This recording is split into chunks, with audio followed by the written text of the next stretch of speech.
ఇవాళ అయితే మనం చికెన్ దమ్ బిర్యానీ అయితే చూస్తున్నాము.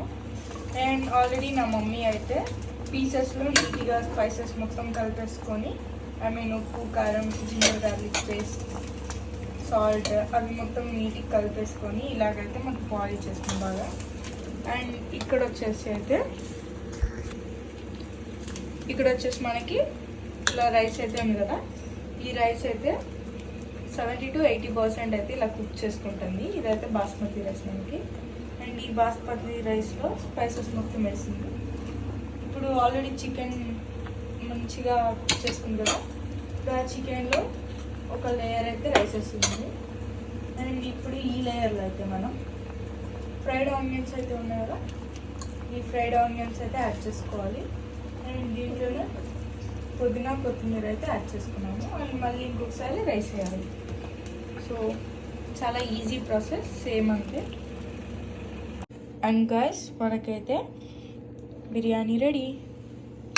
సో చూసారు కదా, అసలు వేడిగా పొగలు వస్తూ, మాకైతే ఇక్కడ క్లైమేట్ అయితే చాలా కూల్గా అయితే ఉంది.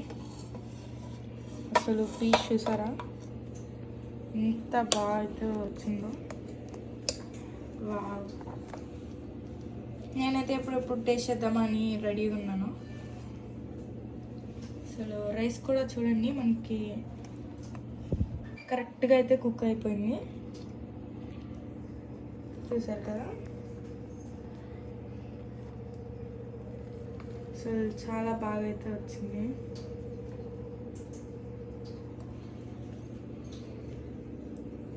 అమ్మీ టేస్టీ మనకి చికెన్ దమ్ బిర్యానీ అయితే అయిపోయింది. అండ్ ఇప్పుడు దీంట్లో మనం ఏమేంటి అంటే రైతా, పెరుగు చట్నీ అండ్ గోంగూర. చూసారు కదా, గోంగూర కూడా అండ్ రైతా అంతే అయిపోయింది.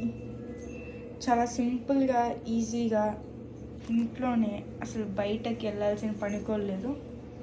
చాలా సింపుల్గా అయిపోయింది కదా. అసలు ఇంత మంచి స్మెల్ వస్తుందంటే ఒక జస్ట్ అలా తీయంగానే పొగలు అయితే మనకి బయటకు తెగ వచ్చేస్తున్నాయి. అండ్ ఇప్పుడు దీంట్లో మెయిన్ కావాల్సిన ఇంగ్రీడియంట్ వచ్చేసి మనకి థమ్స్ అప్. చూసారు కదా, సో ఇదైతే మనకి మెయిన్. అండ్ మీకు వీడియో నచ్చితే do like, share, comment and subscribe. See you next video. Bye bye.